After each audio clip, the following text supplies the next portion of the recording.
to be with my three good companions, just my rifle, pony and me.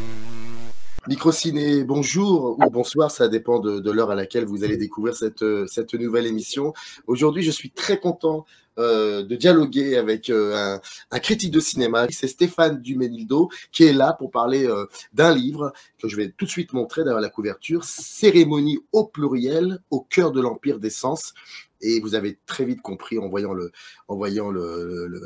couverture, on va parler de l'Empire des Sens, le film de Nagisa Oshima qui date de 1976. Ce livre est paru l'année dernière, en septembre 2021, chez Le Lézard Noir. D'ailleurs, dans le descriptif, vous avez un petit lien, vous cliquez dessus et vous tomberez sur le livre si vous voulez vous le procurer. Et il y a un blog, le blog de Stéphane Duménildo, pardon. Là aussi, je vous invite à cliquer. Avant de commencer l'émission, je tiens à saluer Paco Mkielman, qui m'a très justement et généreusement orienté vers Stéphane et ce livre, mais aussi Kefren Mantout qui en a fait de même. Merci à tous les deux, sans qui, pour l'aide apportée à la conception de cette émission. Bonjour Stéphane, comment vas-tu? Bonjour, merci de me recevoir.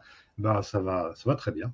Juste dire que tu es critique de cinéma, que tu as écrit énormément d'ouvrages sur les cinémas d'Asie, en particulièrement sur le cinéma fantastique. Alors, je vais citer comme ça quelques exemples. Il y a Jess Franco, Énergie du fantasme chez notre ami Rouge Profond en 2004. Il y a Fantôme du cinéma japonais, qui est un livre important, toujours chez Rouge Profond en 2011, etc. Il y a L'adolescente japonaise chez Le Murmure 2018. Et donc, aujourd'hui, enfin plutôt l'année dernière, mais ça reste encore d'actualité, ce livre, Cérémonie au cœur de l'Empire des Sens. Tu écris Cérémonie au pluriel. Pourquoi ? Oui, parce qu'il y a une cérémonie dont on peut se souvenir dans l'Empire des Sens, qui est celle où Abessada va étrangler Kichi, son amant, et lui trancher le sexe. Mais en fait, il y a plusieurs cérémonies tout au long du film. On peut dire que le film est une suite de cérémonies qui toutes ont rapport à quelque chose d'un certain mysticisme japonais. Mais le film en lui-même est une cérémonie, je dirais une cérémonie d'exorcisme des démons du Japon, et en particulier ceux liés à la censure gouvernementale. D'accord. Pourquoi ce film a marqué à l'époque toutes celles et tous ceux qui l'ont vu, mais a continué aussi de marquer des générations diverses, dont toi d'ailleurs. Comment tu peux l'expliquer, cette impression, grosse impression devant ce film ? Je pense que ça, c'est les témoins de l'époque, en tout cas, et historiquement, c'était le premier film qui ne soit pas un film classé, ou en tout cas pornographique, contenant des scènes d'amour explicites. Donc, c'était un film que que les intellectuels, que les cinéphiles sont allés voir, et c'était la première fois qu'ils voyaient ça sur un écran de cinéma. Il faut se replacer dans une époque où, pour aller voir des images explicites de gens faisant l'amour, il n'y avait qu'une solution, en fait, c'était d'aller dans une salle de cinéma. Donc je pense que c'est ça qui a marqué, et que ça soit un film aussi beau, aussi esthétique, aussi intelligent, évidemment. Et c'est quelque chose qui ce choc, en fait, a perduré. Et moi, je l'ai vu quand j'avais une vingtaine d'années, dans une salle d'arrêt essai, et ça m'a fait le même effet complètement hypnotique. Alors, il y a une anecdote assez amusante. Au Festival de Belfort, donc c'était l'an dernier, je suis allé présenter le film devant dans une salle, et il y avait des lycéens, en fait. Donc c'est un peu une drôle d'idée d'imaginer qu'on fasse voir ce film à des lycéens, mais en tout cas, ils étaient tout aussi, je dirais, déstabilisés et peut-être heurtés par le film. Et en fait, ce que j'ai compris, c'est qu'en fait, on dit beaucoup que les jeunes, les ados, etc., ils sont bombardés d'images pornographiques, ils ont du porno visible en un clic sur Internet, mais en fait, ils voient que des bouts de scène, ils voient que des situations, que des actes sexuels, et que le film présente, qui voit soudain ces actes-là, mais incarnés par des acteurs, des vrais acteurs, à l'intérieur d'un film qui soit un vrai film, avec une continuité, une dramaturgie. Là, ça changeait complètement. Et je pense que le film retrouvait, même pour ce public-là, retrouvait son impact également. Et toi, quand tu l'as vu la première fois, que j'imagine après tu as dû le revoir assez souvent, parce que je pense que le cinéaste aussi, c'est un personnage qui compte beaucoup dans ta cinéphilie, en tout cas dans ton rapport à l'image. Est-ce que d'emblée, tu as voulu écrire sur ce film? J'avais 20 ans, donc j'écrivais un tout petit peu dans des Ouais. revues de fac, hein. Donc non, non, en fait, je suis venu à Oshima, en fait, vraiment par la bande, hein. C'est-à-dire que c'est quand je commençais à préparer mon livre sur les fantômes japonais, j'essayais de trouver sur Internet plein de films un peu bizarres, on va dire. Et c'est comme ça que j'ai découvert en 2000 les films de Wakamatsu, où il y avait très très peu d'éditions. Il y avait que 2 films à l'époque édités aux États-Unis, sous-titrés.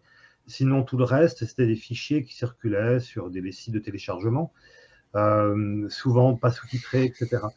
Et, euh, et Wakamatsu, en fait, m'a fait aimer vraiment le cinéma japonais indépendant des années 60.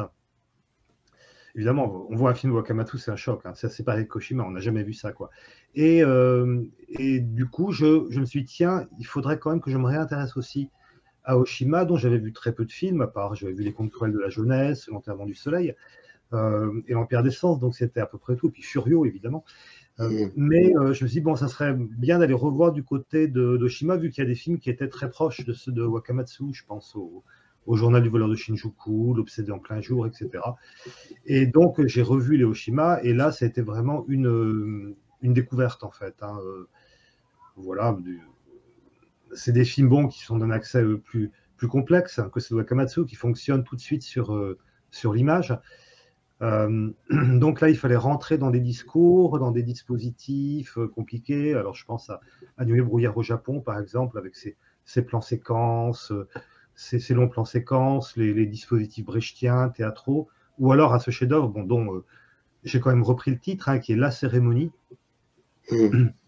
La cérémonie sur la vie d'un clan japonais, d'un patriarche, un patriarche démoniaque qui est une allégorie de l'empereur. Voilà, donc c'était des films extrêmement complexes. Et en fait, après avoir revu ce film-là, je me dis, et si je revoyais L'Empire des Sens, parce que bon, L'Empire des Sens avait la réputation d'être peut-être le film le plus connu, mais aussi un film pas tout à fait japonais, ou un peu pris dans une sorte de la vogue de l'érotisme, etc.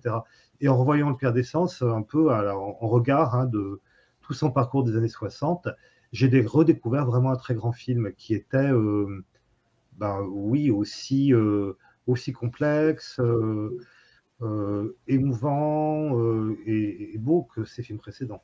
Quand on lit le livre, on est tout de suite frappé par le fait que autant tu vas effectivement consacrer une bonne partie du livre au film, à la genèse, à l'analyse du film, etc. Mais il y a aussi une grosse partie du bouquin qui est consacrée à ce personnage incroyable qui s'appelle Abesada. Et ça, c'était quelque chose, j'imagine, qui était évident pour toi. Si tu dois écrire sur ce film, il faut d'abord réhabiliter en quelque sorte peut-être ce personnage qui a réellement existé. En fait, non, pas tellement, parce que le livre au départ, il était prévu pour une autre collection. Qui était plutôt axé sur l'analyse, en fait. Donc, ça aurait été un livre plus classique, c'est-à-dire avec des photogrammes, etc. Donc, je voulais étudier l'image pornographique, en gros. Mais il y aurait eu une partie quand même, une partie origine, quoi, donc où j'aurais un peu parlé du fait divers. Et je me suis mis à fouiller justement cette histoire, l'histoire d'Abesada, et à trouver de plus en plus d'éléments. Et à finalement écrire vraiment un chapitre entier d'une vingtaine de pages, etc. Et du coup, ça ne rentrait plus du tout dans la commande, et par chance, je dirais, la personne qui s'occupait de ces éditions n'a plus donné signe de vie. Donc, je me suis mis en quête j'ai continué à écrire, et je me suis mis en quête d'un autre éditeur, qui était le Lézard Noir. Et là, j'avais évidemment toute licence pour vraiment développer l'histoire d'Abesada, qui en effet m'a bouleversé, hein, parce que dans le film d'Oshima, elle n'a pas de passé, hein. On prend son histoire avec Kichi, et on se doute, hein, qu'elle a eu un passé de geisha, de prostituée, mais en tout cas, c'est pas du tout, c'est très très peu évoqué. Et évidemment, réimaginer une Abessada adolescente, tout son parcours dans un Japon extrêmement discriminant pour les femmes, son calvaire avec ce cousin, enfin, ce membre de sa famille assez obscur qui n'arrête pas de la revendre à différentes maisons. Voilà, il y avait une vraie histoire, une histoire un peu à la Mizoguchi, en fait, hein, qui se dessinait. Et j'ai eu aussi un autre choc, c'était en voyant le film de Teruo Ishii, consacré aux femmes criminelles, qui s'ouvre avec la véritable Abessada, donc une vieille dame d'une 60aine d'années, à Tokyo, donc à Tokyo en 1968 ou 69, sur un de ces voies express, là, enfin ces ponts de béton, comme il y a à Tokyo, qui discute avec un des acteurs du film. Et l'univers d'Oshima, qui est un univers qui n'est pas très datable, en fait, hein. C'est-à-dire qu'il n'y a pas de voiture, on pourrait être parfois vraiment au 19e siècle, à l'ère Meiji, enfin bon.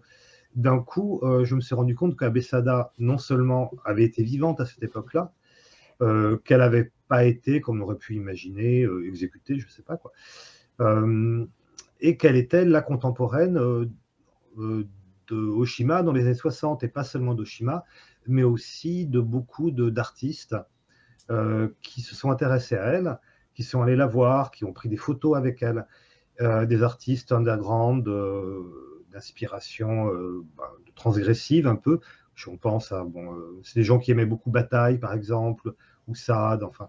Et on peut imaginer qu'Abessada était pour eux l'équivalent un peu d'une Violette Nozière pour les surréalistes ou des Sœurs Papin. Voilà une sorte de figure extrêmement transgressive, rebelle à la société de son époque, et aussi, surtout, une figure féminine. Mais Violette Nozière, elle assassine, enfin, je veux dire, quand elle assassine ses parents, elle le fait de manière délibérée, alors que je pense qu'Abessada, c'est différent. Je ne sais pas si pour elle, elle a assassiné son amant.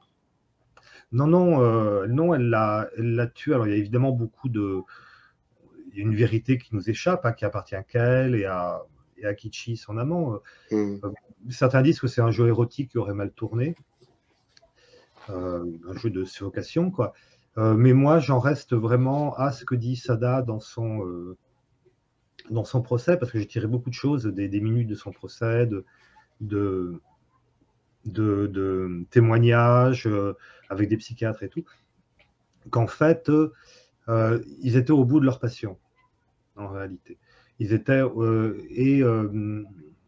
lui ne pouvait pas rentrer chez lui, dans sa véritable famille, elle ne voulait pas le laisser partir, et donc ils étaient arrivés à un point où il n'y avait que la mort qui pouvait être achever leur histoire. Et Abessada comptait se suicider, d'ailleurs. Donc on est dans cette tradition japonaise qui est le double suicide des amants, en fait, hein, quand des amants ont bravé les règles sociales, surtout.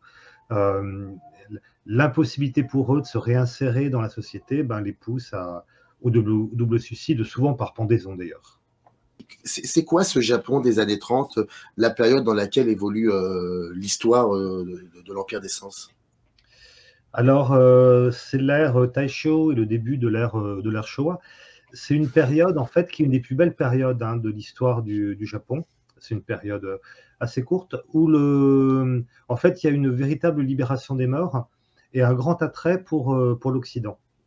C'est le moment où les Japonais commencent à abandonner leur kimono et adopter des costumes à l'occidental. Alors, comme on voit par exemple dans les films d'Ozu, hein, les salarymen, enfin voilà, ça commence là. Il y a une nouvelle femme qui apparaît, qui s'appelle la Moga, qui est la modern girl, hein, c'est une contraction, qui se met à adopter des coupes à la garçonne, des chapeaux cloches, des robes légères. Et quand elle est au bain de mer aussi, avec des maillots de bain, et lorsqu'elle porte un kimono, c'est souvent des kimonos un peu fantaisie, avec des notes de musique ou des coupes de champagne. Et dans cette nouvelle société, qui a un autre nom, on appelle aussi la société érotique, absurde et grotesque, qui est contractée en Ero Goro Nonsensu. Hein, Ero, Goro pour grotesque, Nonsensu pour non-sens ou absurde, et il y a un attrait pour toutes les choses un peu insolites, bizarres, Et ça devient un courant littéraire qu'on appelle le Roguro, avec les romans d'Edogawa Rampo, qu'on connaît assez bien en France, hein, parce qu'ils sont édités chez Piquier, alors La Bête aveugle, La proie et l'ombre, etc. Donc des romans avec des femmes fatales, c'est une sorte de variation sur l'univers d'Edgar Poe et du roman à énigmes. Donc il y a toujours des énigmes complètement abracadabrantes, des histoires de chambres closes, des choses comme ça. Il y a des personnages qui sont des êtres difformes qui ourdissent des complots sur des belles femmes qui comptent capturer. Il y a aussi des tueurs qui se cachent à l'intérieur. Par exemple, un nain se cache à l'intérieur d'un fauteuil, du fauteuil de la femme qu'il aime, pour que chaque fois qu'elle s'assoit, il puisse la caresser. C'est génial, c'est génial. Voilà, c'est des histoires incroyables. Des histoires incroyables. Et il y a beaucoup d'histoires de mutilation, de démembrement. Alors, une très célèbre histoire de Dogawa Rampo qui s'appelle La Chenille, où il y a un homme qui revient du front, un militaire, amputé des 4. C'est un peu Johnny Got His Gun, quoi. Il est amputé des 4 membres et il est muet et sourd. Il lui reste que la vue, quoi. Et cet homme qui était un japonais pur jus, militaire, macho, etc., devient en fait le jouet sexuel de sa femme, qui voit finalement juste un gros pénis, en fait, à ce moment-là. Et donc voilà, il y a un renversement des valeurs. Donc c'est une époque qui vraiment renverse beaucoup de valeurs et qui seront rétablies de façon encore plus dure pendant l'ère Showa avec le gouvernement fasciste d'Hirohito. Donc Abe Sada, elle vient, son histoire s'inscrit à l'intérieur de ça, de cette époque-là. Donc une femme qui, par amour, va étrangler son amant, lui trancher le sexe et errer plusieurs jours dans Tokyo. C'est une histoire érotique, grotesque et absurde en son sens. Donc ça rentre évidemment dans cette culture. À part de Nagisa Oshima, est-ce qu'il y a eu d'autres artistes, pas forcément issus du cinéma, qui se sont intéressés à cette histoire, qui ont fait quelque chose de cette histoire? Pas tant que ça, en fait. Au cinéma, il n'y a que 3 ou 4 films. Alors moi, je me suis arrêté vraiment à l'Empire des Sens, mais il y en a 2 autres après. Il y a en effet le film de Teruo Ishii sur les femmes criminelles. Il y a La véritable histoire d'Abe Sada de Tanaka, qui est un très beau film érotique de la Nikatsu, avec une actrice magnifique. Mais il y a eu un courant, malgré tout, qu'on appelle la littérature de la chair, qui, après-guerre, s'est beaucoup intéressé à Abe Sada, puisque c'était une manifestation de... comment expliquer ça, d'un amour passionnel et charnel, en fait, où c'était la chair des amants qui parlait avant leur raison. Et c'était un mouvement qui considérait que l'esprit des Japonais avait été tellement empoisonné par le militarisme et l'impérialisme et le fascisme qu'il fallait, pour le purger, revenir à quelque chose de beaucoup plus charnel et corporel. Et donc, Abe Sada a été interviewé par un écrivain qui s'appelle Ando, et c'est une des premières manifestations médiatiques de Sada après son procès, quoi, et dans l'après-guerre. Et ça a beaucoup aidé aussi à en faire une figure un peu culte, hein, de cette période. Est-ce que toi, selon toi, il n'y avait que Nagisa Oshima qui pouvait faire un film autour de la vie de cette manière, qui pouvait raconter de cette manière cette vie-là? En fait, de façon un peu fantasmatique, moi j'aurais très bien vu Mizoguchi adapter l'histoire, hein. Mais c'est impossible en réalité, hein. C'est impossible du point de vue de la censure de raconter une histoire pareille. Mais pour ce qui est de la figure de la femme, évidemment, Mizoguchi aurait pu être un cinéaste idéal. Wakamatsu a écrit un scénario qui comptait réaliser, mais c'était une adaptation moderne, alors ça j'en parle dans mon livre, qui se serait conclue avec Abe Sada tenant le sexe tranché de son amant et courant dans le stade des Jeux Olympiques de Tokyo. Donc en 1934. Alors il y avait du pur Wakamatsu. Donc ça aurait pu être très intéressant, mais bon, donc il n'a pas pu le réaliser, mais il est devenu, hein, le producteur exécutif de Shima, donc il y a quand même une continuité entre Wakamatsu et Sada. Et non, je pense qu'il y a vraiment que Oshima qui pouvait le faire, je pense, vraiment, parce que Oshima, en fait, il voulait évidemment, cette histoire l'intéressait, c'est sûr, mais ce qui l'intéressait, c'était le scandale aussi. Voilà, c'est quelqu'un qui voulait faire un scandale pour abolir tout simplement la censure japonaise. Voilà, pour la liberté d'expression. C'est ce que tu dis dans le livre, c'est que en gros, quand il commence à faire du cinéma, c'est un ancien critique de cinéma, mais quand il commence à faire du cinéma, ce que tu écris, je synthétise grossièrement, mais c'est vraiment quelqu'un qui, à chaque fois qu'il fait un film, il veut énormément impressionner, que quelque chose, voilà, qu'on se souvienne de. Mais ce qui est très drôle et paradoxal, et là peut-être que tu vas me contredire, mais je ne parle pas de la cinéphilie, donc je parle plutôt du grand public. On connaît beaucoup plus Nagisa Oshima après l'Empire des Sens, Oui. alors qu'on n'imagine même pas tous les films qu'il a pu faire avant. Et donc il y a cet aspect-là sur lequel j'aimerais bien avoir ton avis. Et puis surtout, quand Nagisa Oshima arrive dans le cinéma japonais, est-ce qu'il fait partie d'un groupe? Bon, ça t'en parle dans le livre, mais c'est pour ça que je te pose la question de manière délibérée. Est-ce qu'il fait partie d'un groupe? Et puis surtout, qu'est-ce qui change dans ce cinéma japonais? Alors oui, Oshima, il fait partie, c'est le chef de file de la nouvelle vague japonaise. Alors la nouvelle vague japonaise, c'est assez amusant quand même, parce que autant la nouvelle vague française est un mouvement spontané, voilà, de critique, passant à la réalisation, autant la nouvelle vague japonaise est en fait une création de studio. C'est-à-dire que les dirigeants des studios, voyant que des réalisateurs français connaissaient des succès internationaux avec des petits films en noir et blanc, interprétés par des inconnus, des réalisateurs qui étaient eux-mêmes totalement inconnus, mais d'un coup, les 400 coups avec des prix à Cannes, enfin, ça donne des phénomènes mondiaux, à bout de souffle, révolutionner le cinéma. Ils se sont dit, ben voilà, nous, on va faire la même chose. C'est-à-dire que pour parler à la jeunesse, il faut une forme jeune, il faut des jeunes cinéastes, parce qu'il faut ramener les jeunes en fait dans nos salles. Et donc ils ont créé la nouvelle vague japonaise. Ils l'ont appelée nouvelle vague japonaise d'ailleurs, en japonais avec leur façon de Nubelo Bago, un truc comme ça. Et Oshima, donc, qui avait été assistant sur un film ou deux, enfin qui était critique surtout, est passé à la réalisation, et de même que Imamura, Yoshida et plein d'autres. Mais c'était malgré tout une nouvelle vague qui était tenue par le studio.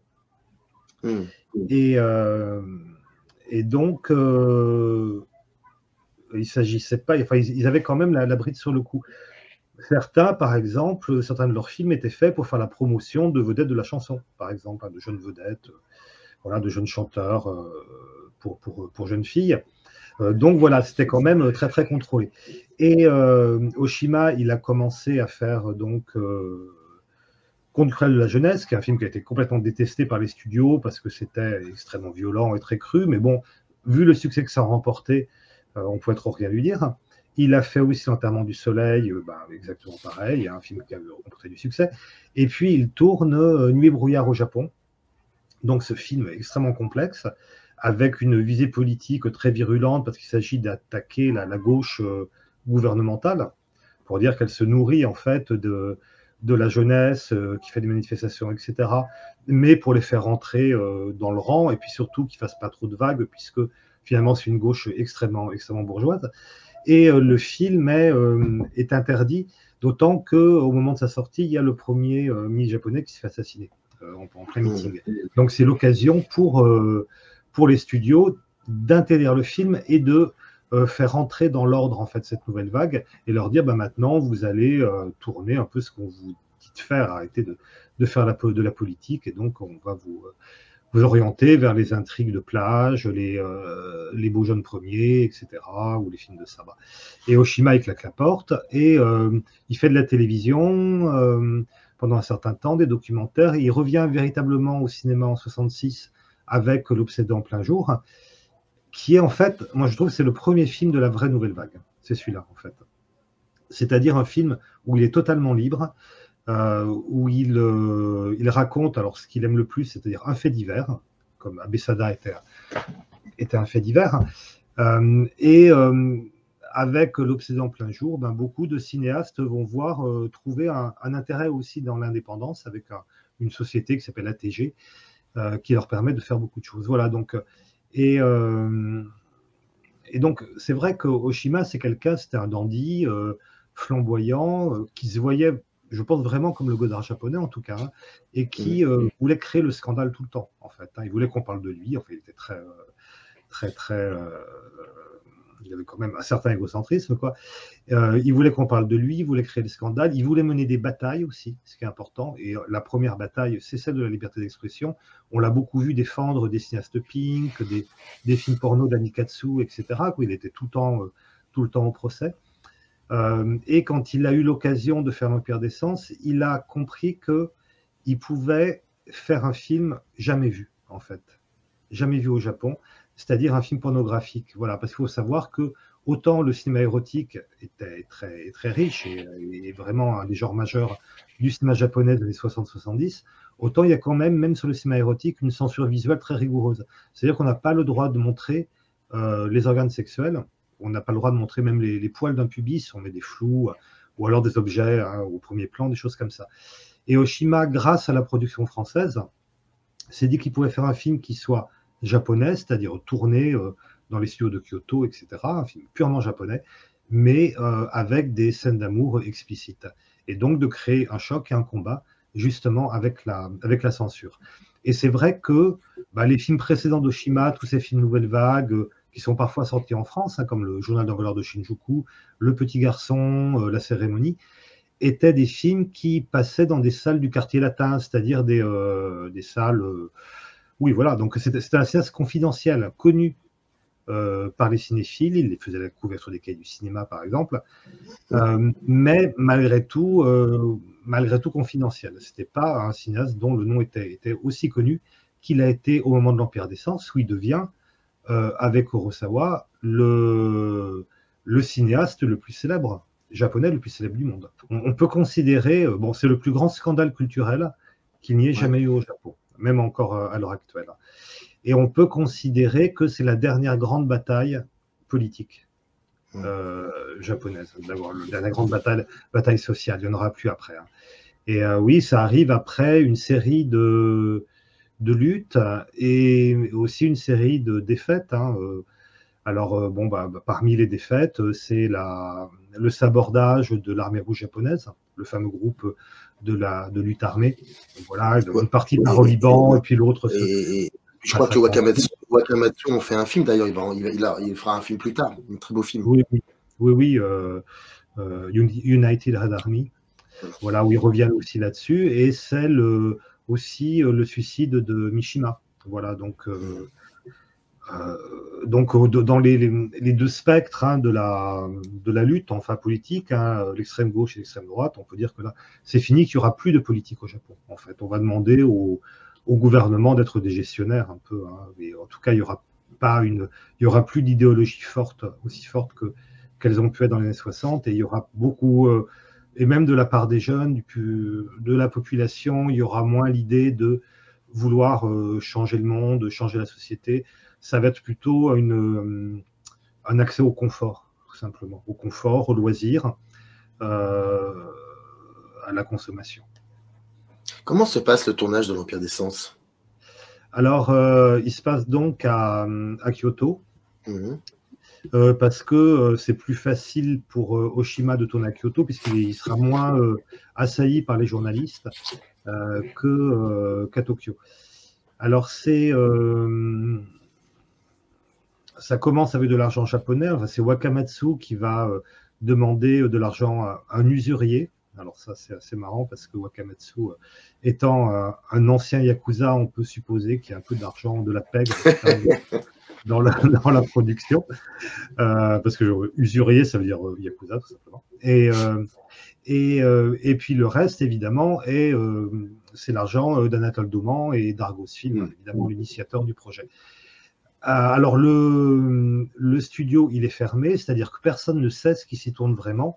Et évidemment, la presse ne sait pas qu'il s'agit d'un film avec des scènes d'amour explicites. Ce qui était totalement interdit, c'est-à-dire qu'Oshima aurait pu aller en prison et les acteurs avec lui. Et donc, les rushs sont non développés, parce qu'ils ne peuvent pas les développer au Japon, hein, pour la même raison. Je veux dire, si jamais un studio de développement constate qu'il y a des scènes pornographiques, ils seront dénoncés. Et donc, les rushs sont envoyés par avion à Paris, au laboratoire LTC, où ils sont développés. Et Oshima n'a jamais vu une image du film qui tournait, en fait. Et c'était quelqu'un qui faisait peu de prises. Donc, il faisait 2, 3 prises au maximum, hein. Et donc, c'est miraculeux aussi, hein, que le film ait cette beauté, alors que Oshima et son équipe avançaient quand même beaucoup à l'aveugle. Mais je trouve que le plus beau, en fait, c'est la façon dont les scènes pornographiques, avec beaucoup de guillemets, sont tournées. C'est-à-dire que l'équipe branchait les caméras, installait les projecteurs, et Oshima restait seul sur le plateau. Et le plateau était plongé dans le noir, en fait. Et dans le noir, donc, les acteurs commençaient la scène d'amour. Donc Matsuda Eko et Tatsuya Fuji commençaient la scène d'amour. Alors Oshima entendait des soupirs, des gémissements, des choses comme ça, mais tout à fait dans le noir, donc il attendait le temps qu'il fallait. Et à un moment, il le prévenait, et Oshima donc allumait les projecteurs et enclenchait la caméra. Et donc ça montre vraiment à la fois le respect aussi pour l'acte lui-même, hein, de la part d'Oshima, une sorte de forme de réelle délicatesse, hein. Les acteurs n'étaient pas du tout des acteurs de films pornographiques, hein. Tatsuya Fuji était un acteur très très connu, par exemple. Donc de respecter aussi le fait que ça devait être avant tout une scène d'amour. Voilà, ça devait être des scènes d'amour et non pas des scènes pornographiques, et ce qui évidemment influe sur tout le film. Et aussi que dans ce noir, dans cette obscurité, il y a quelque chose du vrai mystère de la relation entre Sada et Kichi qui perdure aussi. Ça contient quelque chose aussi d'obscur, de mystérieux, qui relie aussi à ce temps passé, hein, des années 30, où l'histoire s'est vraiment déroulée. Mais le film aujourd'hui, quoi qu'on en dise, n'importe qui le voit dirait que il y a comme ça, c'est un des rares films à pouvoir montrer ce qui est peut-être indicible, à savoir l'amour fou. Comment filmer l'amour fou, et l'amour fou passe par quelque chose de corporel. C'est un film c'est peut-être le seul film avec ce genre de scène qui est passé assez longtemps à la télévision. Je me souviens, il passait sur Arte, bon, un peu tard dans la nuit, quoi, mais quand même. Mais je pense que c'est parce que Oshima n'avait vu, je pense, aucun film réellement pornographique. Parce qu'il était au Japon, et donc ce cinéma-là était complètement interdit. Il n'y avait pas de cassette vidéo, il n'y avait pas de choses comme ça. Internet. Donc, il n'y avait pas Internet, voilà. Donc même si on pouvait lui raconter ce que c'était, je pense non, il n'en avait jamais vu. Donc ce qui fait que il y a une grammaire propre quand même au cinéma pornographique, de certains actes, certains enchaînements, des gros plans, des choses comme ça. Mais Oshima ne se sert pas du tout de ça, en fait, hein. Donc il réinvente quelque chose. En fait, il invente une façon de filmer l'amour intégral, explicite au cinéma, qui n'est pas du tout, qui n'entre pas du tout dans les codes de la pornographie. Comment est perçu le film lorsqu'il sort au cinéma, au Japon et à l'international? Alors en France, il y a un biais en France, c'est-à-dire que par exemple, il y a des journalistes qui insistent sur le prénom de Sada Abesada en disant c'est un hommage au marquis de Sade. C'est complètement délirant, puisque Sada s'appelait vraiment comme ça, et que Sada est un prénom courant au Japon, c'est tout simplement le diminutif de Sadako, par exemple. Et donc, il y a eu une façon de rattacher justement l'Empire des Sens, à cause de la production française, à une sorte d'érotisme lettré, raffiné, dont il fait partie par ailleurs, hein, mais en faisant appel, par exemple, à Dominique Horry, qui est d'édition Gallimard, qu'on connaît mieux maintenant, mais ça n'avait pas été révélé à l'époque, sous le nom de Pauline Réage, l'autrice d'Histoire d'eau, ou André-Pierre de Mandiargue, qui était un peu un genre du pape de l'érotisme surréaliste. Voilà, donc eux, ils sont très très enthousiastes pour le film, ils l'aiment beaucoup, mais il y a une sorte de japonisme aussi, hein, dedans. le Japon, ce pays mystérieux, cruel et sensuel, donc il y a quelque chose de ça. Mais en tout cas, évidemment, ils aiment beaucoup le film. Mais voilà, donc pour faire comprendre ce qu'est l'Empire des Sens, on le rattache aussi à une tradition française de l'érotisme. Ce qui arrange aussi bien le producteur Anatole Dauman, parce que lorsque l'Empire des Sens sort, après donc le scandale cannois, la loi X vient de passer, et donc son film, qu'il conçu quand même comme un objet culturel, risque de se retrouver dans les salles X, entre ceux de Francis Leroy et José Benazerab, donc entre La Veuve Lubrique et Chaleur à Saint-Tropez. Donc, il ne veut absolument pas que ça se passe, donc il organise des projections privées où il fait venir Lacan, par exemple, Alain Cuny avait tourné Emmanuel, donc, mais bref, donc il invite à manger chez lui le ministre de la Culture, enfin vraiment, il se donne vraiment pour que le film sorte de façon correcte, et évidemment ça marche. Le film n'est pas classé X, mais uniquement interdit au moins de 18 ans. Donc en fait, l'histoire de l'Empire des Sens en France, c'est vraiment une très belle histoire de distributeur, qui ajoute aussi à la légende de ce immense producteur qui est Anatole Dauman, à qui on doit les films de Godard, Sans Soleil, La Jetée, Nuit et Brouillard, enfin vraiment un des plus grands producteurs français, comme il en manque d'ailleurs actuellement. Mais au Japon, c'est complètement différent. Alors déjà, le Japon, le gouvernement qui a toujours regardé la façon dont les films étaient présentés dans les festivals internationaux pour voir l'image que ça donnait d'eux, pays très très, autoritaire sur la production et sur évidemment cette image qui doit cadrer avec voilà. Le Japon donc ne peut rien faire contre l'Empire des Sens puisque c'est une production française. Voilà, il ne peut pas bloquer les copies à la douane au moment où le film est projeté à Cannes puisque les copies sont de toute façon en France. Et donc le gouvernement japonais est absolument furieux de ce qui se passe, que la presse internationale voit en toute liberté le film Ce provocateur d'Oshima et voit donc des Japonais faire l'amour sur un écran avec tous les détails. Donc au moment où le film revient au Japon, Oshima et son équipe sont arrêtés à l'aéroport et la seule fois où le film est projeté dans sa version intégrale, c'est à la douane, en fait devant une cinquantaine de personnes, donc l'équipe, des gens du gouvernement, la police, la douane, etc. Et le film va sortir, il ne va pas être interdit du tout, mais il va être complètement caviardé. On va couper dans la pellicule certaines parties et on va caviarder l'image. Mais pas, par exemple, quand Emmanuel était sorti, je crois que le pubis de Sylvia Christel, les sexes étaient grattés sur la pellicule. Voilà. C'est évidemment dommageable, mais ça ne parasite pas toute l'image malgré tout. Tandis que pour l'Empire des Sens, il y avait des bandes noires qui parfois ne laissaient presque visible que la tête des acteurs.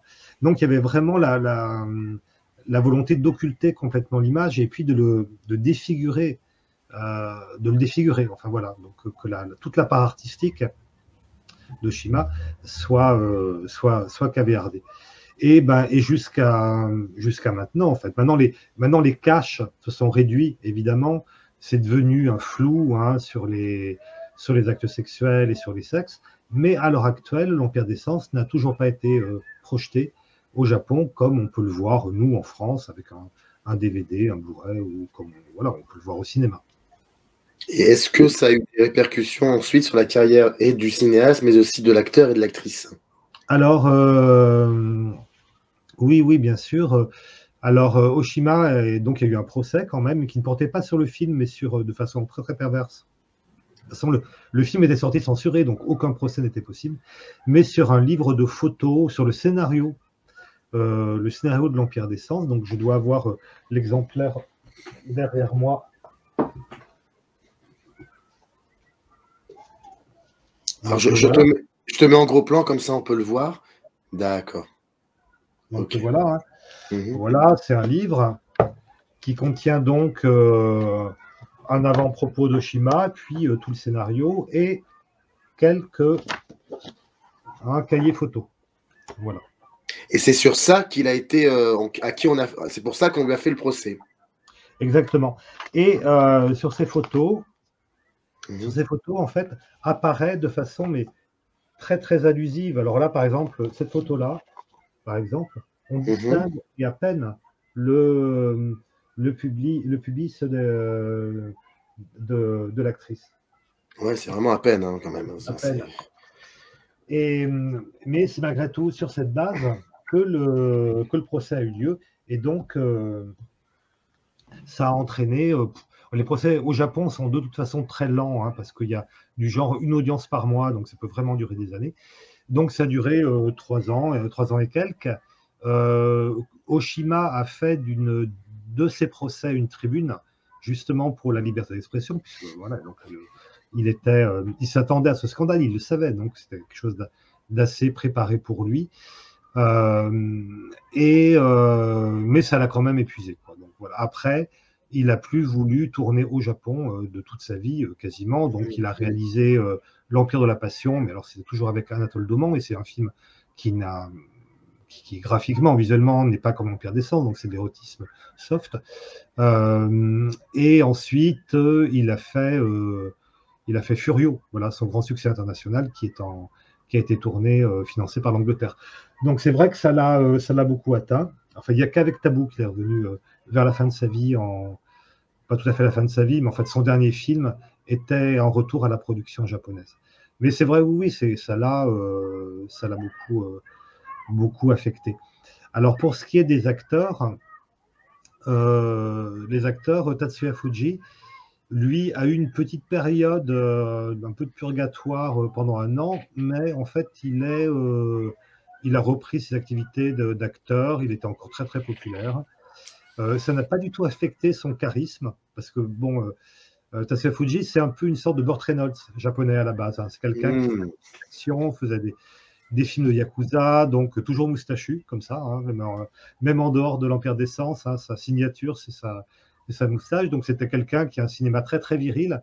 Et d'ailleurs, c'est ça aussi le côté assez ironique de le voir dans l'Empire des Sens aussi.